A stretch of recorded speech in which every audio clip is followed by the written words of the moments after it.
I'm Katherine, 32, and I've always believed family comes first. Growing up in my grandmother's house taught me the value of a home filled with love. But sometimes the people closest to you can take that love for granted. When my grandmother left me her house, I thought it was the greatest gift. Little did I know it would become the battleground for the most difficult stand I'd ever have to take. If you're watching from a place where family expectations have overwhelmed you, take a moment to like and subscribe. Trust me, what happens next might just give you the courage you need. My grandmother Sarah was more than just family to me. She was my rock, my safe harbor during the storms of childhood.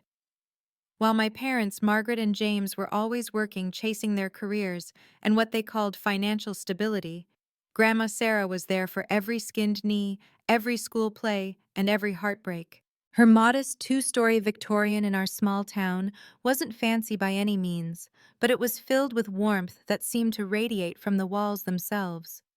The kitchen always smelled of cinnamon and vanilla, and no matter what time I showed up, she would somehow have fresh cookies or muffins appearing as if by magic. A home isn't about the structure, Catherine, she would tell me as we sat on her porch swing. It's about creating a space where you can truly be yourself. During my college years, Grandma Sarah was diagnosed with stage 4 pancreatic cancer. The prognosis wasn't good, but she faced it with the same quiet strength she had shown throughout her life. I drove home every weekend during my senior year, balancing my final classes with caring for her as her health declined. One evening, as fall leaves danced across her front yard, she took my hand in hers, her skin paper thin, but her grip still somehow strong. "Catherine, I want you to have this house when I'm gone," she said, looking directly into my eyes. "You've always appreciated what these walls represent. Not just shelter, but possibility."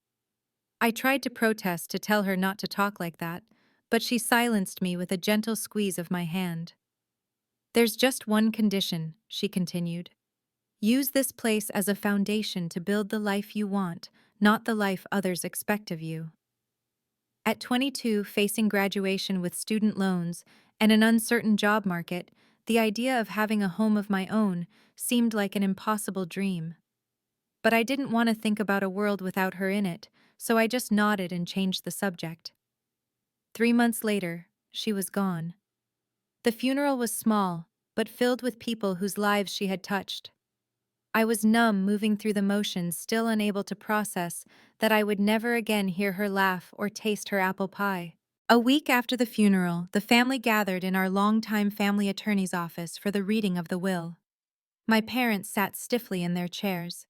Amanda, my younger sister by 4 years, texted throughout the proceedings, barely looking up. When Mr. Franklin announced that Sarah had left her house to me, the room went silent. I felt a complex mix of emotions wash over me: grief for what I'd lost, gratitude for her generosity, and a strange sense of responsibility. "There are, of course, conditions," Mr. Franklin continued, adjusting his glasses. "The house cannot be sold for at least 5 years unless the proceeds are used for education or a business venture. Sarah wanted to ensure this gift provided stability as Catherine establishes herself." I noticed my parents exchange glances, but they quickly composed themselves and offered congratulations that seemed sincere enough at the time. "What a blessing," my mother said later at dinner. "Now you won't have to worry about rent while you're getting started in your career." "Your grandmother always did favor you," Amanda commented, not quite managing to keep the edge from her voice. At 18, she was preparing for college herself, having chosen a prestigious and expensive private university that was stretching even our parents' considerable resources. "It's not about favoritism," my father interjected. "Catherine was always close to your grandmother, and she'll be responsible for the property taxes and upkeep. It's not just a gift, it's a responsibility." I nodded, grateful for his support, not yet recognizing the subtle expectation being planted that because I'd received this gift, I now owed something to the family in return. Over the next 5 years, I poured my heart and soul into the house, preserving its character while slowly making it my own. I painted the walls in colors that made me happy, planted a garden that bloomed from spring through fall, and turned the spare bedroom into a home office for my freelance graphic design work. Every renovation, no matter how small, was done with careful budgeting from my modest income, and often with my own two hands. The house became more than just a place to live, it was my achievement, my growing independence, my connection to my grandmother's memory. It represented security in a world where many of my friends were struggling with rising rents and impossible housing markets. Amanda visited occasionally, each time making small comments that I tried to ignore. Must be nice to have all this space to yourself. I can't believe you changed Grandma's kitchen. It was perfect the way it was. When I graduate, I might need a place to stay while I look for jobs. Your guest room would be perfect. I would smile and nod, not wanting to create conflict, telling myself that these were just passing comments, not serious expectations. My parents, too, would drop hints about how family helps family and how your grandmother would want you to share your good fortune. I didn't realize then that these casual remarks were laying the groundwork for what was to come, or that my silence was being interpreted as agreement to unspoken plans being made without my consent. As my design business slowly grew, I found myself at a crossroads. What had started as freelance projects to supplement my income from a local marketing firm had evolved into a client list of my own. I specialized in branding for small businesses, helping them tell their stories through logos, websites, and marketing materials that captured their unique character. When Horizon Media, a nationally recognized agency with offices in several major cities, reached out after seeing my portfolio online, I couldn't believe my luck. The initial project was small, designing promotional materials for a Seattle-based coffee chain looking to expand eastward, but I poured everything into it, staying up late for weeks to ensure every element was perfect. This is exactly what we were looking for, Rachel, the project manager, told me during our final call. You have a talent for capturing authentic voices. 2 months later, Rachel called again with news that made my heart race. We've created a new position focusing on artisanal and small business clients, she explained. Based on your work with us, you'd be perfect. The only catch is you'd need to relocate to our Seattle office. The salary she mentioned was nearly double what I was currently making. The position came with benefits, creative freedom, and the potential for advancement that my current situation couldn't match. It was the kind of opportunity I dreamed about. Can I have some time to think about it? I asked, my mind already spinning with possibilities and complications. Of course. We'd need an answer within 2 weeks, and you'd start in about 2 months if you accept. That evening, I sat on my grandmother's old porch swing, now mine, watching the sunset and weighing my options. The 5-year mark on the house had recently passed, lifting the sale restriction in the will. I could sell, use the proceeds for a down payment in Seattle, and start a new chapter. Or I could turn down the job, stay in the comfortable safety of the familiar, and continue growing my business locally. I thought about what my grandmother had said about using the house as a foundation to build the life I wanted. Had she meant for me to stay rooted in this place forever, or to use it as a launching pad for bigger dreams? When I mentioned the potential job offer to my parents over lunch that weekend, their reaction was immediate and revealing. Seattle. That's clear across the country, my mother exclaimed, setting down her fork with more force than necessary. What about the house? What about family? My father, always more practical, asked about the salary and benefits, nodding with reluctant approval when I shared the details. But then he added, of course there's more to life than money, stability, community, family. These are things you can't put a price on. Amanda's response came later that evening in a text. If you move away, what happens to Grandma's house? Would you sell it to a stranger? The subtext was clear. They expected me to prioritize family proximity over my career advancement. The house that had been presented as my gift, my foundation, was now being framed as a family asset, one I was somehow selfishly controlling. Over the following weeks, their comments became more pointed. My mother mentioned Amanda's struggles finding affordable housing after her recent breakup with her longtime boyfriend. My father talked about the importance of keeping family properties in the family. Amanda began stopping by unannounced sometimes with boxes of belongings she needed to store temporarily. She left clothes in the guest room closet, books on the shelves, even hung a few pictures on the walls. Each item felt like a small claim being staked, a gradual invasion that was becoming harder to politely ignore.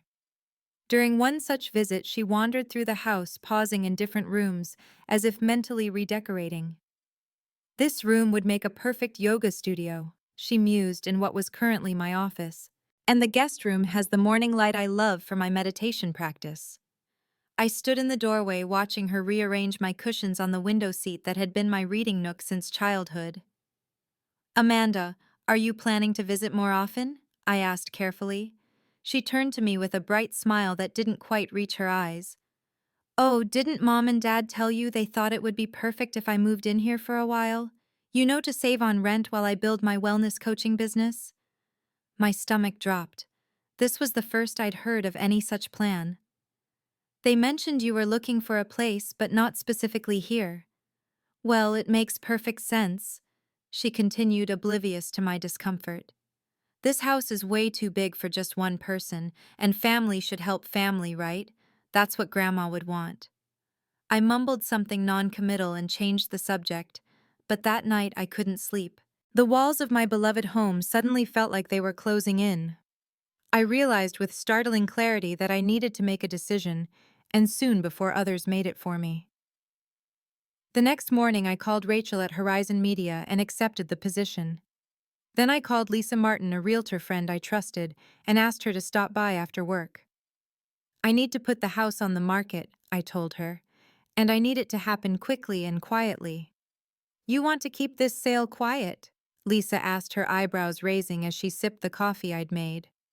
We sat at my kitchen table, the late afternoon sun streaming through the windows my grandmother had loved so much. I nodded, feeling a mix of determination and guilt. My family has certain expectations about this house that I never agreed to. If they find out I'm selling before it's final, they'll try to stop me or guilt me into changing my mind. Lisa didn't judge, just nodded in understanding. Family and real estate can be a complicated mix. Here's what we can do. Over the next few weeks, we worked out a strategy. The house would be shown only by appointment, no open houses that might alert neighbors who knew my family. The listing photos would be taken from angles that made identification difficult. The address would be provided only to serious, pre-qualified buyers. As Lisa had predicted, the market was hot, and a house with the character and charm of my grandmother's attracted immediate interest. Each showing required me to temporarily remove personal items to step out during viewings to maintain the fiction that life was proceeding normally, while I was actively working to upend it. Every night I'd replace the photos, straighten the pillows, and try to quiet the voice in my head that whispered I was betraying my family. But another voice, one that sounded remarkably like my grandmother's, reminded me that I wasn't betraying anyone by making choices for my own life. 10 days after listing, Lisa called with news that sent my heart racing. We have 3 offers, all above asking price, she said, the excitement evident in her voice. But there's one I think you should seriously consider. It's not the highest, but it's from a young couple with a 4-year-old daughter. They've included a letter explaining why they fell in love with the house. That evening, I sat on the porch swing and read their letter. The couple, Michael and Jenna Carroll, described how they could envision their daughter growing up there, how the window seat in the living room would be perfect for reading together, how the backyard was made for summer barbecues and winter snowmen. This wouldn't just be a house to us, they wrote. It would be the home our family builds memories in for years to come. I thought about my own childhood memories in this house, the safety and love I had felt within these walls. The idea of another child experiencing that same sense of belonging felt right, like completing a circle. I called Lisa that night and accepted their offer. The closing process moved quickly. The Carrolls were pre-approved for their mortgage, the inspection revealed only minor issues I already knew about, and the paperwork progressed smoothly. Throughout it all, I maintained my silence with my family, deflecting questions about the job offer by saying I was still considering my options. The reality of what I was doing hit me fully on the day I signed the closing documents. Sitting in the title company's office, my hand shook slightly as I signed page after page, officially transferring ownership of my grandmother's house. The last 5 years of my life, the physical connection to my grandmother's memory, the security I had come to rely on, all of it changing with each signature. Congratulations, the title agent said with a professional smile. The funds will be transferred to your account by end of business today, and the new owners can take possession next Friday. I nodded, not trusting myself to speak. Later, standing in what was now officially no longer my home, I felt a strange mixture of liberation and loss. The walls that had witnessed my growth from college graduate to independent professional would soon belong to someone else. The garden I had carefully tended would bloom for new eyes. That weekend, I began quietly packing non-essential items, storing boxes in the garage where they wouldn't be noticed during a casual visit. I researched apartments in Seattle, finding a one-bedroom in a neighborhood close to my new office. I made arrangements for utilities to be turned off, changed my address with the post office, and began the thousand small tasks that accompany a major life transition. Through it all, I carried the weight of my secret. Each time my phone rang with a family member's call, each family text about mundane matters, each casual mention of future plans that included my house, all of it twisted the knife of guilt a little deeper. But underneath that guilt was a growing sense of rightness, of reclaiming control over my own life. Sunday dinner at my parents' house had been a tradition since I was a child. As I drove there a week after closing, knowing this would be the night I finally revealed the truth, my hands gripped the steering wheel so tightly my knuckles turned white. I had practiced what to say, prepared for their reactions, but nothing could fully ready me for what was about to unfold. The aroma of my mother's signature pot roast greeted me as I walked through the front door of my childhood home. The familiar scent, once comforting, now sent a ripple of anxiety through my stomach as I considered what was to come. "Katherine, right on time," my father called from the living room, newspaper still in hand, his reading glasses perched on the end of his nose, a picture of Sunday normalcy that would soon be disrupted. My mother emerged from the kitchen, wiping her hands on the apron she'd had for as long as I could remember. "There you are. Amanda's already here setting the table." I followed her into the dining room where my sister was indeed arranging silverware with uncharacteristic precision. She looked up with a smile that seemed almost smug, as if she knew something I didn't. "Hey there, homeowner," she said with a light laugh. "Mom made your favorite dessert, apple crumble with cinnamon ice cream. My grandmother's recipe." The significance wasn't lost on me. I forced a smile, helping to bring dishes to the table as I'd done hundreds of times before. Dinner started normally enough, with my father discussing the neighbor's new fence that violated the homeowner association rules by 2 inches, and my mother sharing gossip about the wedding planning drama of a colleague's daughter. Amanda showed off her new haircut, tilting her head to showcase the layers she insisted made her look more professional and approachable for her clients. Throughout it all, I noticed my parents exchanging glances, the kind that telegraphed they were building towards something. They asked unusually specific questions about my house. What color was I thinking of painting the upstairs bathroom? Had I considered upgrading the kitchen countertops? Was the furnace still working efficiently? I answered vaguely, guilt churning inside me, knowing these details no longer mattered, that these decisions were no longer mine to make. As my mother served dessert, she cleared her throat in the way she always did before making an announcement. "Katherine, we have some wonderful news to share." The room seemed to shift, the air growing thick with anticipation. I set down my fork, bracing myself. "We've been discussing the best solution for everyone," she continued, her voice taking on that particular tone she used when presenting a decision, as if it had already been unanimously agreed upon. "With your career taking off, and that potential job offer, and Amanda needing a stable living situation after everything she's been through." Amanda jumped in, unable to contain her excitement. "I'm moving in with you. Isn't it perfect? I can take care of the house when you're traveling for work, and we can split the utilities. It's what Grandma would have wanted, for us to support each other." My father nodded solemnly. "We promised Amanda months ago that this would be the arrangement. The timing works out perfectly with her lease ending next month." "I've already started packing," Amanda continued, oblivious to my frozen expression. "I'm thinking the blue bedroom could be mine. I know it's technically the guest room, but it gets the best morning light for my yoga practice. And I thought we could convert the dining room into a shared office space since neither of us uses a formal dining room anyway. My mother reached across the table to pat my hand. You're always saying how that house feels too big for just you. This way, it stays in the family the way Sarah intended.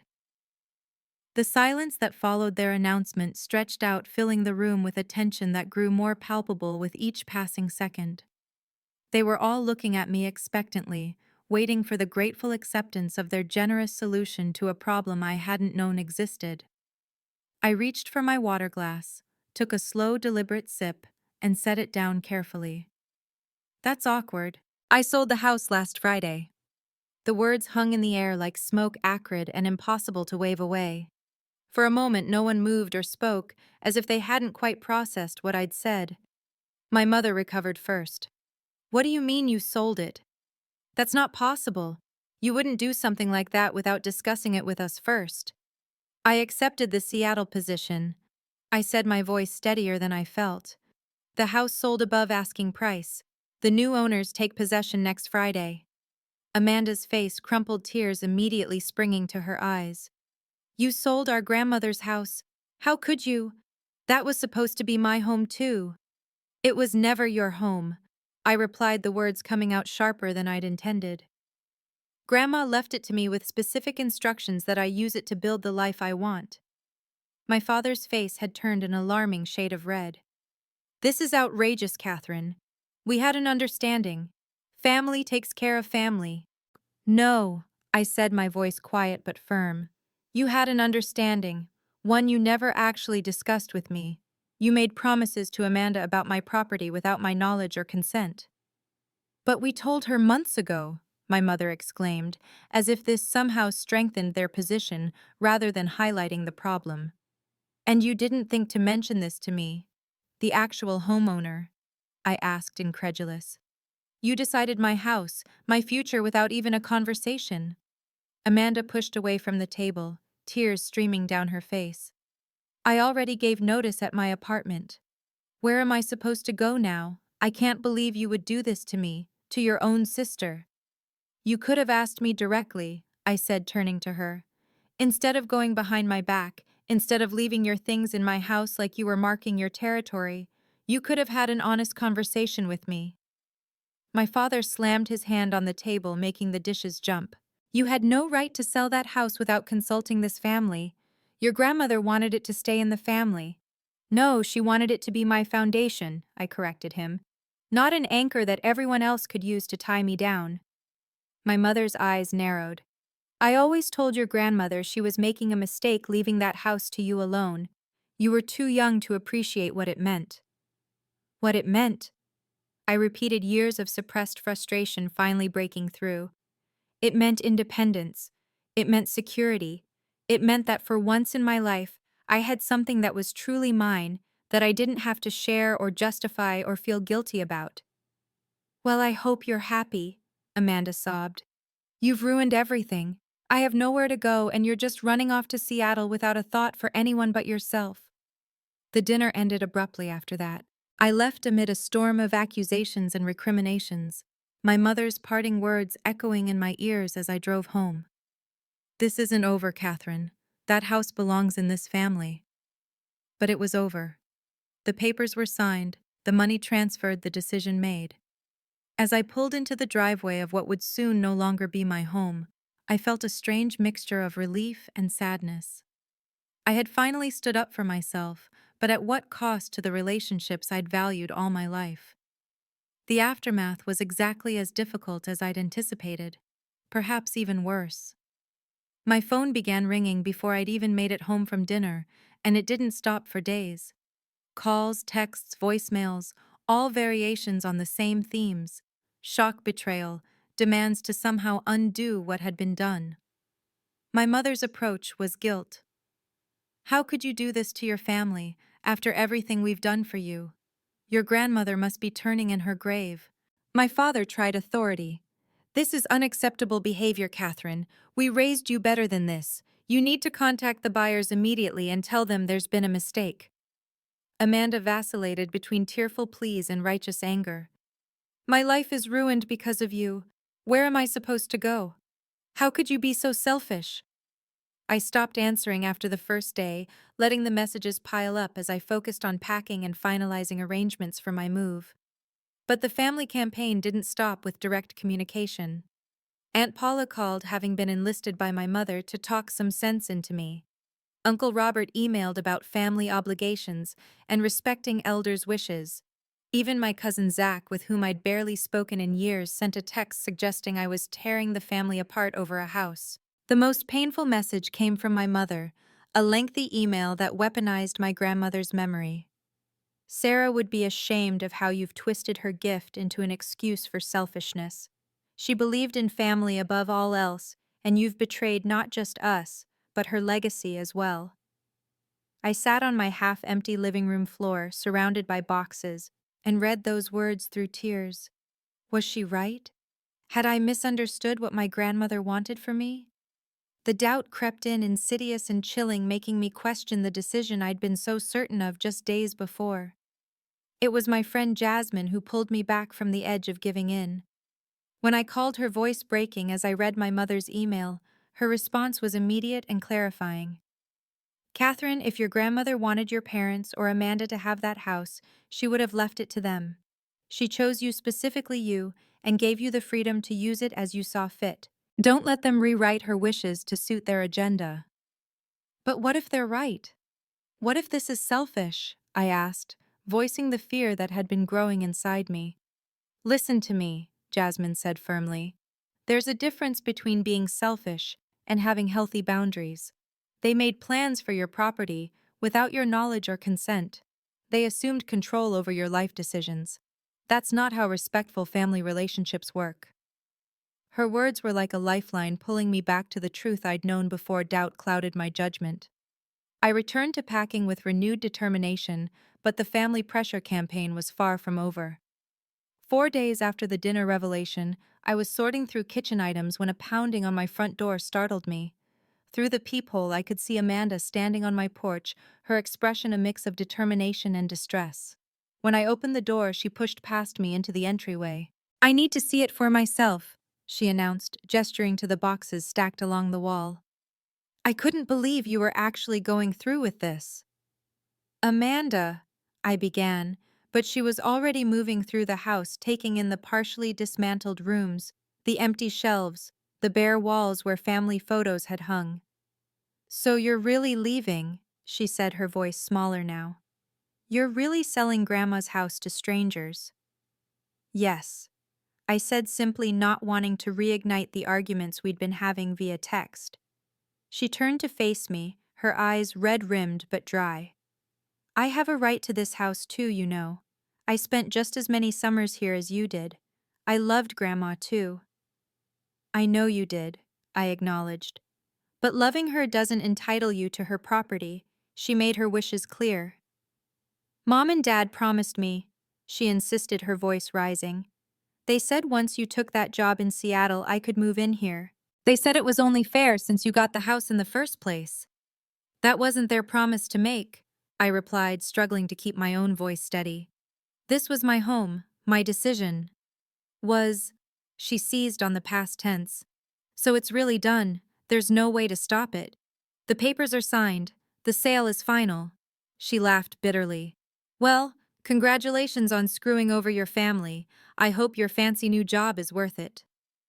As she stormed out, slamming the door hard enough to rattle the windows, I noticed Mrs. Wilson, my elderly neighbor, watching with undisguised interest from her front yard. The family drama was now becoming neighborhood spectacle. The next day brought an even more disturbing escalation. I was on a call with my new landlord in Seattle when a car pulled into my driveway. Looking out the window, I was shocked to see my parents' SUV with Amanda in the passenger seat and what appeared to be boxes visible in the back. I ended the call quickly and met them at the door before they could knock. What's going on? I asked, blocking the entrance. My father, carrying a large box, looked past me into the house. We're here to help Amanda move her things in. The sooner she gets settled, the better. I stared at him in disbelief. Dad, I told you I sold the house. The new owners take possession in 3 days. We've consulted with a lawyer, my mother announced, joining him on the porch.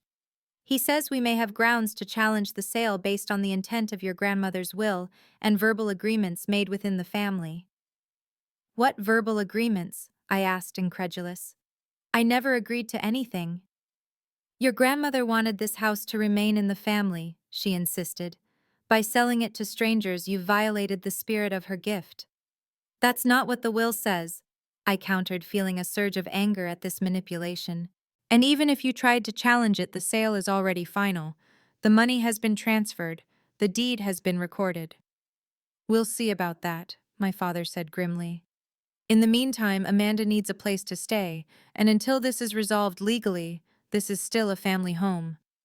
I felt something break inside me, the last thread of patience snapping under the weight of this entitlement. This is my home for 3 more days, I said, my voice shaking with emotion. I have never invited Amanda to live here. I have never agreed to any arrangement you made without my knowledge. You have no legal right to be here against my wishes, and if you don't leave immediately, I will call the police and report you for trespassing. My mother gasped.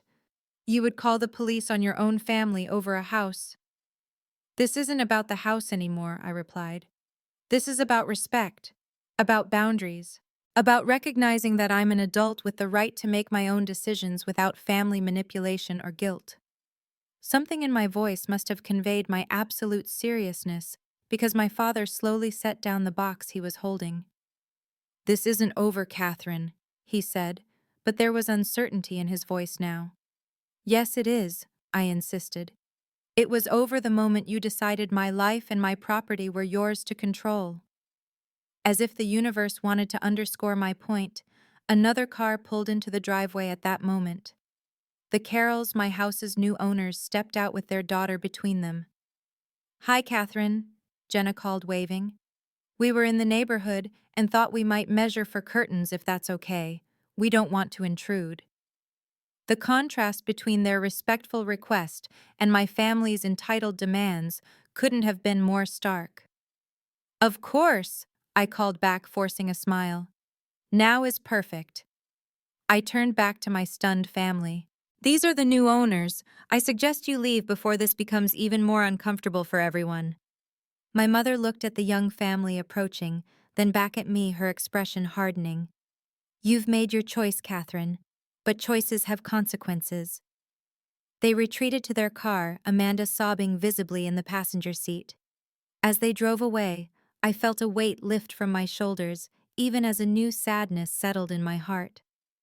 I had stood my ground, but the cost was becoming increasingly clear. That evening, after the Carrolls left with their measurements and excited plans, I blocked my family's numbers on my phone. It was a drastic step, one I had never imagined taking, but the boundary violations had escalated to a point where I needed peace to complete my move and start my new life. The silent house felt both emptier and freer than it ever had before. With just days remaining before my move, I focused on sorting through the last of my belongings, deciding what to take to Seattle and what to leave behind. Each object came with memories and decisions: my grandmother's collection of vintage teacups, carefully wrapped in newspaper, photo albums from childhood summers, the quilt she had made for my college graduation. I was so absorbed in this process that the knock at my door startled me. Wary after the confrontation with my parents, I approached cautiously, peering through the peephole. The woman on my porch was in her 70s, with silver hair pulled back in a neat bun and eyes that immediately reminded me of my grandmother. Aunt Teresa, my grandmother's younger sister, who lived 2 states away, and whom I hadn't seen since the funeral. Katherine, she said warmly when I opened the door. I hope I'm not intruding. Aunt Teresa, I breathed, genuinely pleased to see her.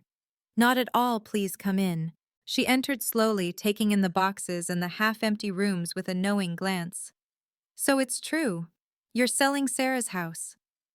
My defenses immediately went up, prepared for another round of guilt and accusations. Yes, I've accepted a job in Seattle. To my surprise, she nodded approvingly. Good for you. Sarah would have been delighted. I blinked, caught off guard by this unexpected support. You think so? Mom says Grandma would be ashamed of me for selling to strangers instead of keeping it in the family. Aunt Teresa made a dismissive sound as she lowered herself onto the one remaining chair in the living room. Your mother has always had a selective memory when it comes to Sarah's wishes. May I? She gestured to the teapot on the counter. I quickly prepared tea, bringing her a cup of Earl Grey, her favorite if I remembered correctly. Perfect, she confirmed, sipping appreciatively. Catherine, there's something you should know about this house and about your grandmother's intentions. She set down her cup and looked around the room with a wistful smile. Sarah bought this house on her own after her divorce from your grandfather. It was 1975, and a woman buying property independently was still something of a scandal in this town. Her own parents tried to talk her out of it, said she should move back home until she found another husband. This was family history I'd never heard before. My grandmother rarely spoke about her brief marriage or the years immediately following. This house wasn't just shelter for Sarah, Aunt Teresa continued. It was a declaration of independence. It was her way of saying that she could build a life on her terms, not on anyone else's expectations. She reached into her purse and pulled out a small, worn journal. Sarah wanted you to have this, but she asked me to wait until Katherine makes her first big decision on her own. I think selling this house and moving across the country for your career qualifies. With trembling hands, I accepted the journal, opening it to find my grandmother's familiar handwriting. The first entry was dated just after she purchased the house. Today, I hold the keys to my future in my hand, quite literally, she had written. Mother says I'm being foolish throwing good money after bad. Father says no man will want a woman so independent. But for the first time since the divorce, I'm sleeping soundly. This house is mine, and no one can take it from me or tell me how to live in it. Tears blurred my vision as I skimmed through entries spanning decades. My grandmother's journey from uncertain new homeowner to confident, self-sufficient woman unfolded on these pages. And scattered throughout were reflections on me, her observations of our similarities, her hopes for my future. The final entry, dated just weeks before her death, made my breath catch. Catherine reminds me so much of myself at her age. That same spark of determination, that same creative eye. I'm leaving her this house not as an anchor to keep her here, but as a foundation she can use to build whatever life calls to her. Whether she stays or goes, renovates or sells, this gift is about giving her the freedom to choose that I had to fight so hard for. The only thing that would disappoint me is if she let others define what this house should mean to her. I looked up at Aunt Teresa through tears. She knew I might sell it. Teresa nodded. Sarah was practical. She knew times change, opportunities arise. The house served its purpose for her. She wanted it to serve its purpose for you, whatever that might be. My parents, they don't understand. They keep saying Grandma wanted the house to stay in the family. Your parents, Teresa sighed, have always had firm ideas about family obligations that Sarah didn't necessarily share. They weren't wrong about her valuing family, but they missed the part where she also valued independence and self-determination. She reached across and squeezed my hand. The money from this house is sending you to Seattle to pursue your dreams. In my book, and certainly in Sarah's, that's exactly what a gift from one generation to another should do. That evening, after Aunt Teresa left with promises to visit me in Seattle, I sat on the porch swing one last time, my grandmother's journal in my lap. The weight that had been pressing on my chest for weeks had lightened considerably. I wasn't betraying her legacy, I was honoring it in the truest way possible. The next few days passed in a blur of final packing, cleaning, and saying goodbye to the house that had been my sanctuary for 5 years. On the last day, I walked through each room, touching the walls, saying a silent thank you to the space that had held me as I grew into myself. When the Carrolls arrived for the final walkthrough, little Emma immediately ran to the window seat in the living room, claiming it as her special reading spot, just as I once had. I hope you'll be as happy here as I've been, I told them, handing over the keys with a bittersweet smile. We already feel like we're home, Michael assured me. As I pulled out of the driveway for the last time, I glanced in my rearview mirror to see Emma waving enthusiastically from what had been my grandmother's front porch and was now hers. The circle felt complete. The drive to Seattle took 3 days. With each mile, I felt both the distance from my old life and the proximity to my new one growing.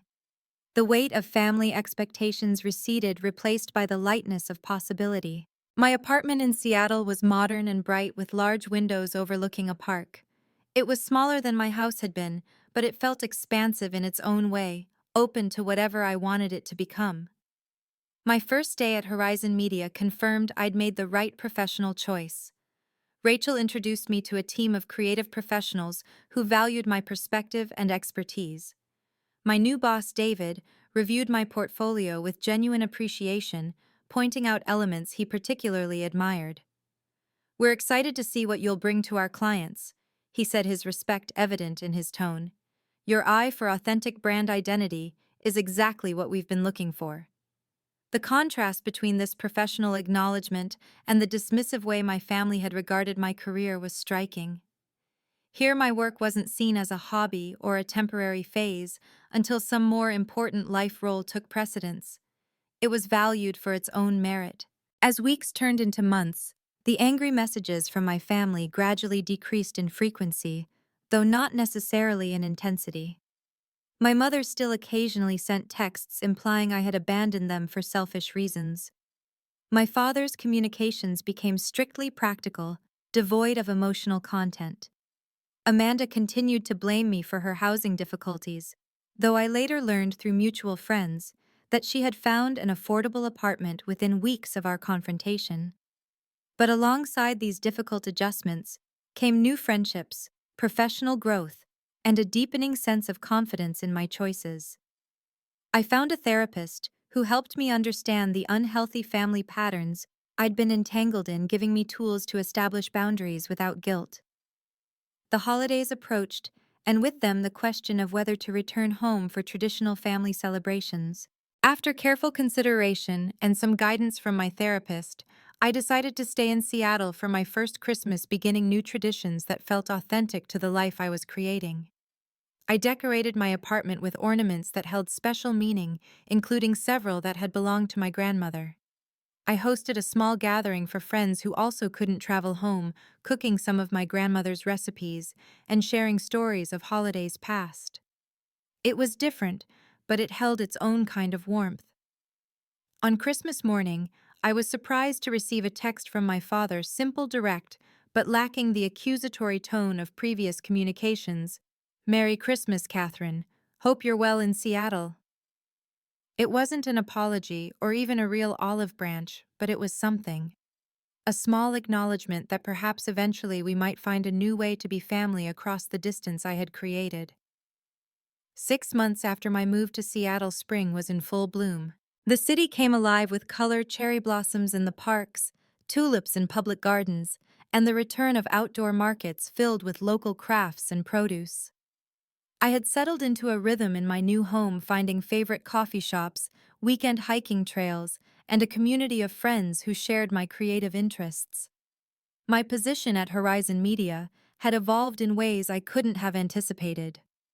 After successfully rebranding 3 local businesses, I was promoted to creative lead for artisanal and small business accounts across the Pacific Northwest. The salary increase allowed me to start replenishing my savings after the expenses of moving, and I even began researching investment options for the proceeds from the house sale. "You've exceeded all our expectations," David told me during my 6-month review. "The authentic voice you bring to these brands is exactly what they need to stand out in a crowded marketplace." This professional validation was healing in ways I hadn't expected. After years of having my career treated as secondary by my family, being recognized for my talent and hard work helped rebuild my confidence. The most significant change, however, was internal. Through weekly therapy sessions with Dr. Ramirez, I was gradually unpacking the complex family dynamics that had shaped my sense of self and my boundaries. "What you're describing," Dr. Ramirez explained in one particularly illuminating session, is a common pattern in families where emotional enmeshment has replaced healthy connection. Your value was tied to how well you fulfilled others' expectations, not to your intrinsic worth as an individual. But isn't family supposed to be central? I asked, still grappling with the guilt that occasionally surfaced. Aren't we supposed to prioritize family needs? Healthy families support individual growth alongside connection, she replied. They don't demand sacrifice of self as proof of love. Think about your grandmother's example. She valued family deeply, but she also understood the importance of independence and self-determination. These conversations helped me recognize patterns I'd never been able to name before the subtle guilt tactics my mother had employed throughout my life. The implicit expectation that family wants superseded personal needs the way Amanda had been encouraged to depend on me, rather than develop her own resources. Understanding these dynamics didn't immediately heal the rift with my family, but it helped me hold my boundaries with less guilt and more compassion, both for them and for myself.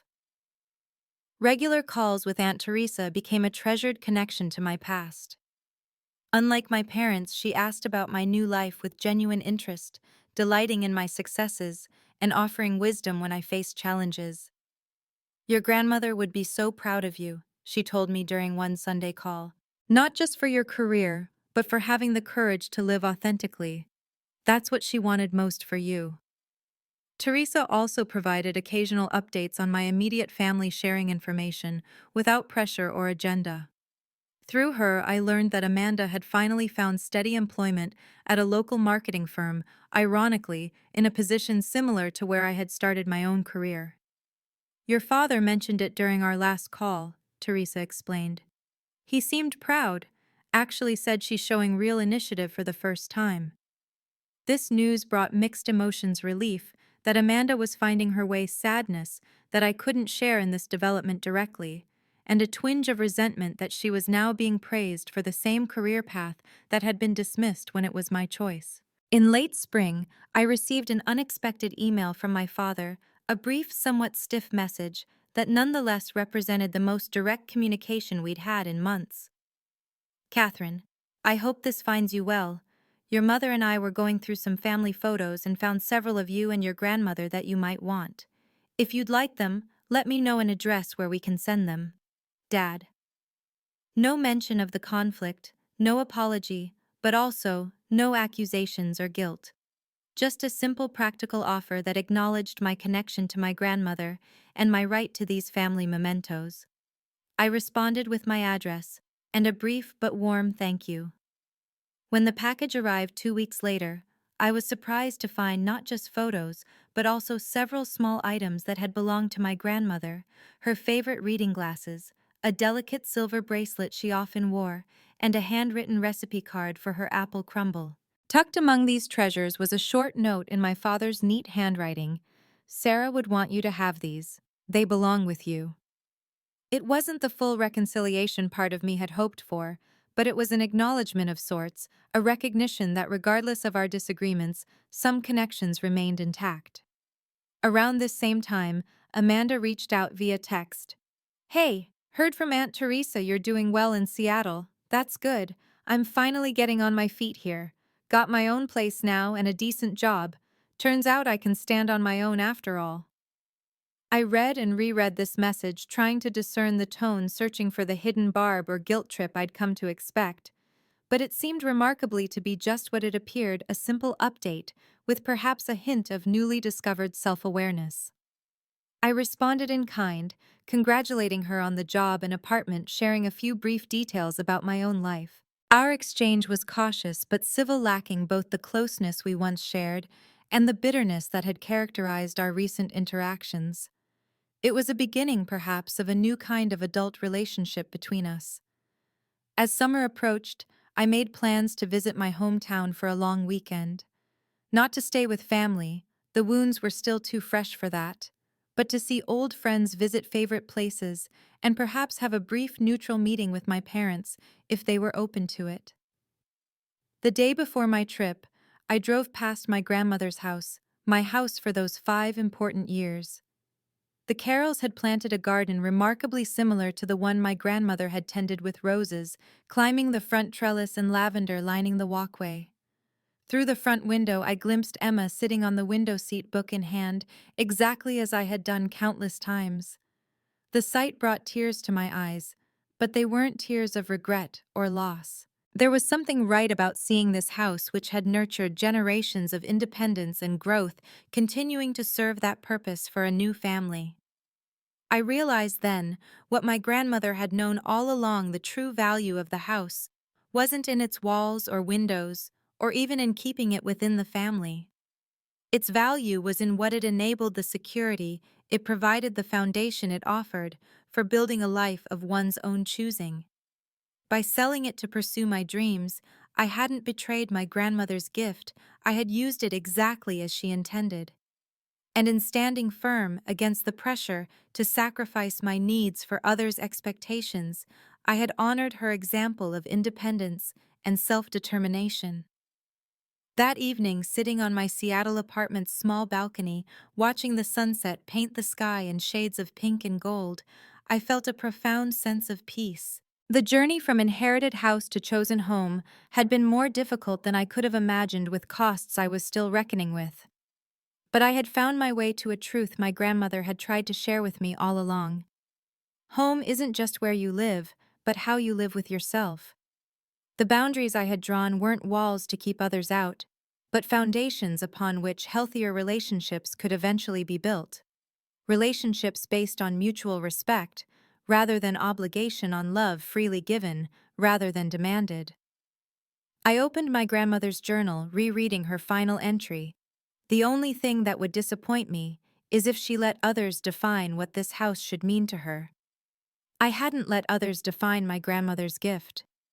I had honored it by using it to build a life that felt true to myself, just as she had done. And in that choice, difficult as it had been, I had found a home within myself that no one could ever take away. Have you ever had to make a difficult decision that upset your family, but you knew was right for you?